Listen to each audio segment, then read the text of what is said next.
Hey, what's up, YouTube? You already know I'm AllCity with AllCityLiveTV.com, and thank you for tuning in. As you guys know, I'm not too happy with the gameplay for NBA 2K21 on Next Gen, but I was trying to figure out why was I so hyped about 2K21 on Next Gen. Were you guys hyped as well? Let me know in the comment section below what you think about, like, how you felt before the game was released versus how you feel now that you had some time playing the game. So my expectations were super high, and I was trying to figure out why were my expectations so high for NBA 2K21 on Next Gen. And I got to reviewing the courtside reports, which I was making content on at the time when they were releasing these courtside reports.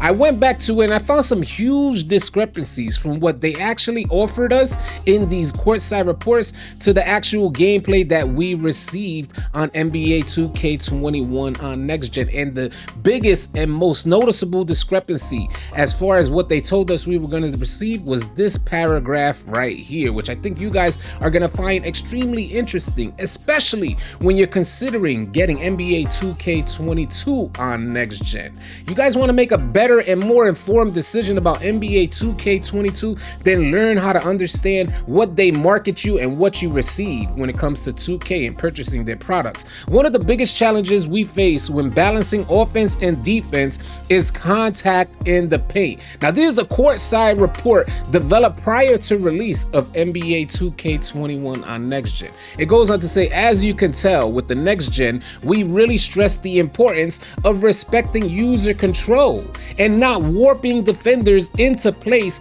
for the sake of game balance. Please, if you guys didn't take in that statement right there, try to just take a second and reread it, because they are basically saying that they understood that they were taking control of your player. They no longer wanted to warp you in position.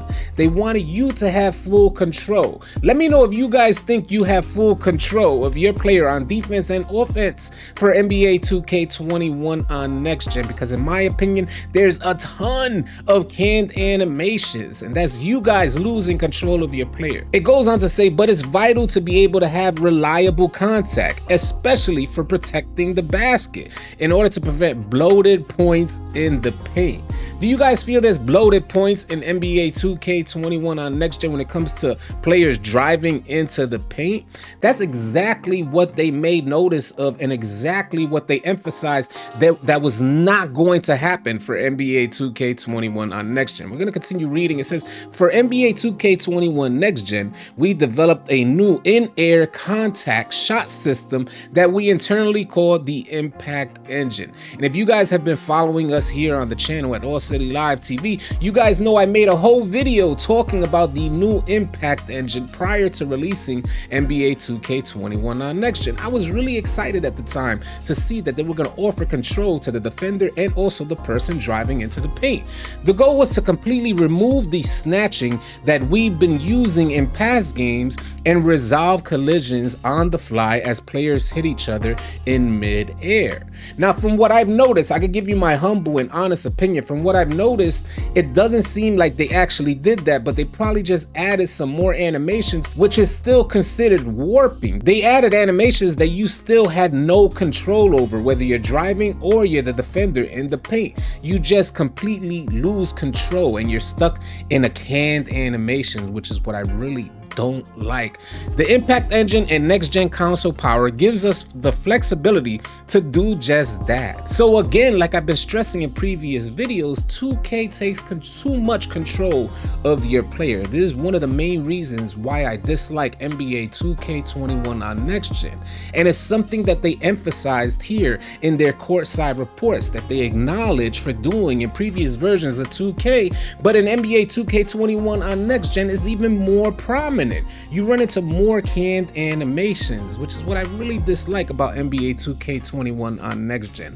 It says here, by creating reliable contact when players are in flight, we no longer have to take control of defenders while they're on the ground and pull them into place just to force certain outcomes. Is that not the most hilarious statement when you're thinking about the gameplay on NBA 2K21 for Next Gen? If there aren't, like, if contact dunks aren't extremely OP, let me know if you think otherwise in the comment section below, because contact dunks dunks, and the defender is just like at the mercy of 2K. The offense is super overpowered and the defender is constantly being put out of position and put into a canned animations that force you to get dunked on consistently over and over again.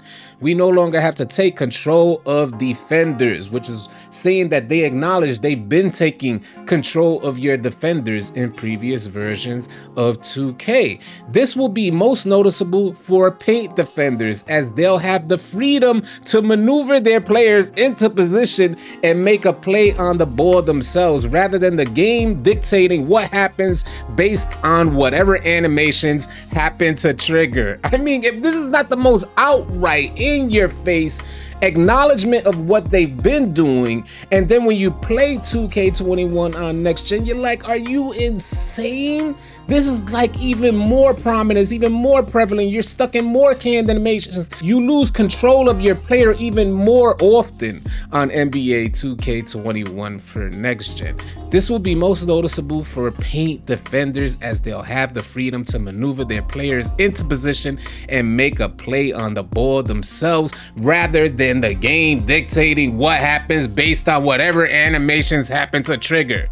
To further aid paint defense, the logic that goes into block targeting was improved, and we're using IK more heavily now to get the hand to track the ball, as well as to minimize clipping. One of the main beneficiaries of the new engine is that we now have contact alley-oop and putback dunks for the first time in 2K, which look sick and feel rewarding when you can pull them off, and they indeed are rewarding.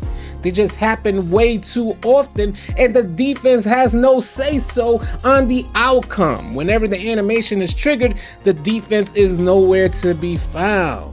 One of my biggest arguments with NBA 2K21 on next gen. Do you guys feel like NBA 2K22 is gonna change this? Do you think they're gonna go more into what they actually marketed in these courtside reports for NBA 2K21, and they're gonna incorporate that into NBA 2K22? Do you guys have faith that they can actually make this happen?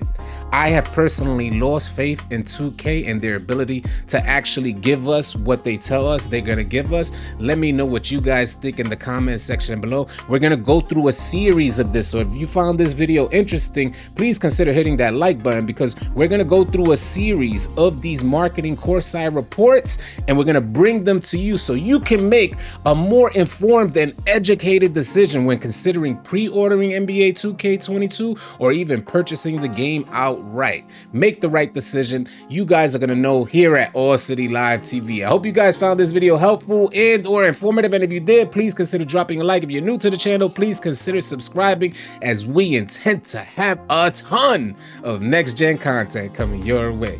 I'll catch you guys on the next video. Easy, y'all.